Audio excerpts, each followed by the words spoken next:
On April 24, 2025, commentator Zhao Lanjian dropped a political bombshell on China's political scene. He revealed that just a week earlier, the Central Military Commission had secretly summoned all officers ranked Major General and above, including retirees, to deliver an ultra-classified document. The message? A high-level purge targeting two powerful figures, Miao Hua and He Weidong. The accusations against them were serious, forming factions and creating political cliques. The document, 2 pages long, devoted a full page and a half to Miao Hua alone, using language sharper than anything seen before. It labeled their actions as betrayal masked as loyalty, crimes that are beyond forgiveness. This was no ordinary corruption scandal. Miao and He were portrayed as a direct threat to the leadership structure of the military commission, meaning Xi Jinping himself. They were accused of undermining military integrity, poisoning the political environment, and scheming to manipulate personnel decisions at the 21st Party Congress in 2027, a pivotal event that would shape the Chinese Communist Party's future leadership. Compared to the 2015 case of former CMC Vice Chairman Guo Boxiong, which centered on bribery and corruption, this new round of accusations carried far greater political weight. While Guo was sentenced to life imprisonment for economic crimes, Miao and He are being framed as traitors to the system, threatening the very survival of the party. The Central Military Commission didn't stop at words. It launched a campaign called 5 Rectifications, 4 Clarifications across the entire military, requiring strict political background checks on all senior officers. Every trip outside their jurisdiction now needed reporting, and a new rule for appointments was set. Better to have none than to make a wrong choice. This purge isn't just about punishing a few individuals. It reveals that Xi Jinping's grip on power is under strain, facing political storms brewing from both inside and outside the system. The storm from outside, Trump and the art of war. While the Chinese Communist Party, CCP, was busy battling internal factions, a far bigger threat was rolling in from across the Pacific Ocean. U.S. President Donald Trump, with the cunning of a seasoned strategist, turned the trade war into a devastating blow aimed directly at the CCP's most vulnerable point. His approach wasn't just about trade, it was a revolutionary attempt to reshape the global economic order, following Sun Tzu's principles almost to perfection. Strike at your opponent's weakness when they are at their weakest, and bring about their collapse without direct confrontation. As Sun Tzu said, know your enemy and know yourself, and you can fight 100 battles without disaster. In early April 2025, Trump invoked the 1977 International Emergency Economic Powers Act, a wartime power, to impose sweeping tariffs, framing the situation as a national emergency. This move showed that Trump saw the trade war not merely as an economic issue, but as a matter of U.S. national security. Former White House trade advisor Kellyanne Shaw bluntly called it the biggest trade action of our lifetime, representing a seismic shift in how America does business with every country on Earth. Behind the tariffs, Trump had a clear strategic objective. On April 26th, aboard Air Force One, he made his goal plain during a press conference. Free up China. Let us go in and work China, he said. That would be great. That would be a big win, but I'm not even sure I'm going to ask for it because they don't want it open. But those words carried far more lethal meaning than they seemed. Why doesn't the CCP dare to open up China? Because this isn't just an economic issue, it's a political one tied directly to the survival of the regime. For years, the CCP has restricted foreign businesses for 2 main reasons. First, through initiatives like Made in China 2025, they aimed to replace foreign firms with domestic ones to achieve self-reliance and control.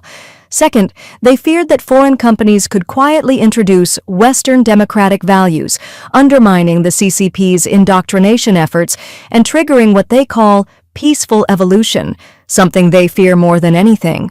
That's why the CCP has always been suspicious of foreign companies. By 2018, about 73% of private companies in China had set up internal Communist Party committees, with over 100,000 such committees operating inside foreign enterprises. The same logic explains why the CCP turned the internet into a closed Chinese intranet through its Golden Shield project, blocking outside information to prevent the spread of political ideas and universal values. In contrast, Trump's strategy was simple and brutal: use tariffs to force the CCP into an impossible choice, either open up or face economic collapse. If China opened up, the ideological foundation of the CCP would crack. If it refused, the economic fallout could destabilize the regime itself. Trump never explicitly said he wanted to topple the CCP, but every move he made was aimed at their most critical weak spot. By demanding that China open up, he attacked the CCP's biggest vulnerability: information control. For the CCP, this wasn't just about market access, it was about survival. The US-India alliance, a strategic encirclement. To maximize economic pressure, Trump's team is setting up a no-retreat scenario for the Chinese Communist Party, CCP. Instead of just hitting directly with tariffs, they are also launching a flanking maneuver. On April 22, during a visit to India, U.S. Vice President J.D. Vance delivered an important speech declaring, "If India and the United States succeed in their partnership, the 21st century will be one of prosperity and peace. But if we fail, it could become one of humanity's darkest periods." Let that sink in. Over the past half-century since World War II, the U.S. has made numerous attempts to influence the relationship between India, the Soviet Union, and the CCP, with mixed results. But never before has human survival been seen as hanging in the balance. Why now? Because the rise of the CCP has become a threat to the entire world. If the US-India alliance fails, efforts to contain the CCP will likely fail too. This statement is crucial. The U.S. is actively working to build an Asian manufacturing alliance centered around India, aiming to replace China's critical role in the global supply chain. Why India and not Vietnam, Malaysia, or Indonesia? It's not about a sudden fondness for curry or yoga. Simply put, India is the most promising substitute for made in China. Compared to ASEAN countries, India offers key advantages. First, it is the world's most populous nation, with abundant and affordable labor. Second, India is a democracy, ideologically aligned with the West. Third, it shares a border with China, creating a natural geopolitical pressure point. Lastly, India is in the midst of an economic takeoff, urgently needing to upgrade its manufacturing sector, a perfect moment when one power rises and another declines. So, what is the strategic plan for the US-India alliance? The first step, eliminating China from the supply chain. The US-China trade war has already caused mass shutdowns and slowdowns in manufacturing hubs like Dongguan and Yiwu, especially in low-cost industries like toys, sports goods, and clothing. This is not a temporary dip. It's the beginning of a permanent supply chain shift. The U.S. is now working directly with India to build a replacement manufacturing ecosystem, making it harder for the CCP to rely on cheap exports to sustain its economy in the future. The second step, energy cooperation to squeeze China's growth space. During his India visit, Vance stressed that high-tech industries like AI need abundant, cheap energy. He encouraged India to lower tariffs on U.S. natural gas and to exploit its own offshore gas reserves and nuclear power projects. Many might not see the deeper meaning, but Beijing certainly does. China's heavy dependence on cheap energy fuels its manufacturing might, visible in its constant smog crises. If the US-India energy alliance succeeds, India's manufacturing costs will fall, eroding China's industrial energy advantage. The third blow, military cooperation to blockade China's Indian Ocean access. The CCP's ambitions in the Indo-Pacific are no secret, but the U.S. has long been preparing a counter-move. According to Vance, the U.S. and India will co-produce weapons like Javelin missiles, Stryker combat vehicles, and advanced drone systems. There's also a push for India to purchase the F-35, America's most advanced fighter jet. More importantly, this is not just about selling, it's about technology transfer through co-production. India isn't just a buyer, it's set to become a future defense manufacturer and exporter.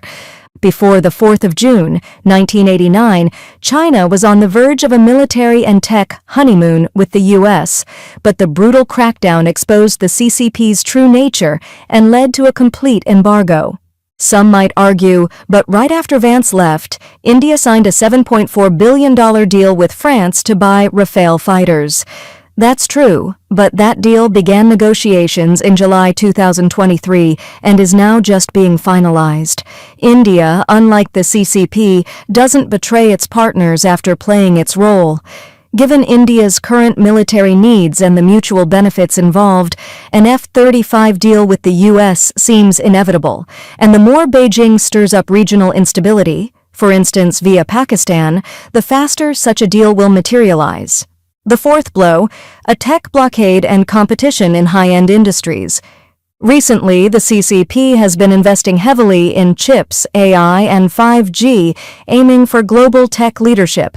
But now, the US and India have announced a partnership to jointly develop key technologies such as AI, semiconductors, and biotech.